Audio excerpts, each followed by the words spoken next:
পৃথিবীরও শেষ প্রান্ত আছে, যেখান থেকে আপনি আর চাইলেও সামনে যেতে পারবেন না। এমন এক জায়গা যে জায়গায় গেলে আপনার গা গুলাতে শুরু করবে, বমি বমি ভাব হবে, আর একবার নিচের দিকে তাকালে মাথা ঘুরে পড়ে যাওয়ার সম্ভাবনা সব থেকে বেশি।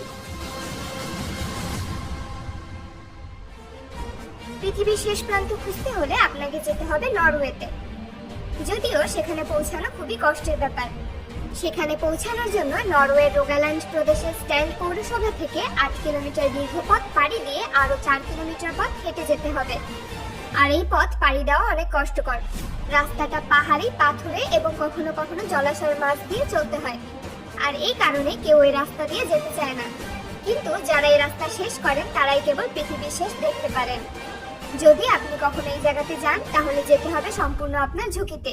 সে দেশের সরকার আপনার কোনো দায়ভার নেবে না। এর প্রধান কারণ হলো এই জায়গাটা মাটি থেকে 1982 ফুট উপরে।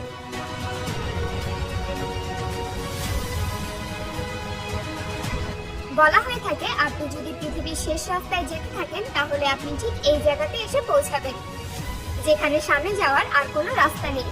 চাইলেও যেতে পারবেন না, শুধু সামনের দিকে তাকিয়ে থাকতে হবে। এই জায়গার নাম ট্রাইকেস্টোলেন। এটি পালপিচ রক হিসেবেও পরিচিত।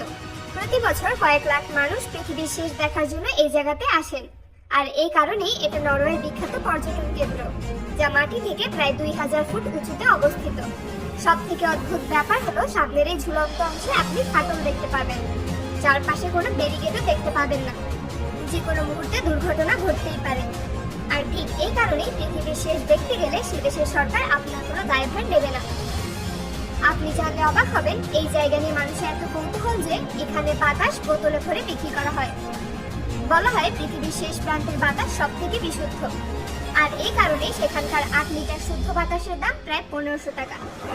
2017 সালে মিশন ইম্পসিবল 6 চলচ্চিত্রের শুটিং এর কারণে এই জায়গাতে 1 সপ্তাহ পর্যটকদের জন্য বন্ধ ছিল। হলিউড অভিনেতা টম ক্রুজকে এখানে দুর্দান্ত অ্যাকশন দৃশ্যে অভিনয় করতে দেখা যায়।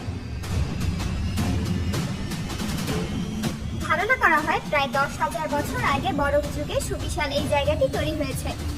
অতীতে প্যাগান ধর্মের লোকেরা আত্মশুদ্ধি লাভের জন্য এখানে উপাসনা করত। 1900 সালে সর্বপ্রথম এই জায়গায় পর্যটন ব্যবস্থা চালু হয়। দুঃসাহসী পর্যটকেরা নানা রকম কর্মকাণ্ডের মাধ্যমে এখানকার রোমাঞ্চ আরো বাড়িয়ে নিতে আসে। তারা base jumping, wingsuit, rope walking, cliff hanging বা ফ্রি হ্যাঙ্গিং এর মতো নানান ধরনের অ্যাকশন স্পোর্টস করে থাকেন। সাম্প্রতিক সময়ে একাধিক পপ কালচারের মাধ্যমে বিশেষ এই প্রাকৃতিক জায়গাটি জনপ্রিয় হয়ে উঠেছে। আর এটাই পৃথিবীর সবচেয়ে শ্বাসরুদ্ধকর ভিউ পয়েন্ট। তবে বিজ্ঞানীরা মনে করেন, পৃথিবী যেহেতু গোলাকার, সেহেতু পৃথিবীর শেষ পয়েন্ট বলে কিছু নেই। আমরা যাকে শেষ পয়েন্ট হিসেবে মনে করি তা কেবল ওই জায়গার শেষ পয়েন্ট। এমন আরো শেষ পয়েন্ট পৃথিবীতে থাকতে পারে। কিন্তু তারপরেও প্রতি বছর কয়েক লাখ মানুষ জীবনের ঝুঁকি নিয়ে হলেও পৃথিবীর শেষ প্রান্ত হিসেবে নরওয়ের পালপিট রক দেখতে যায়।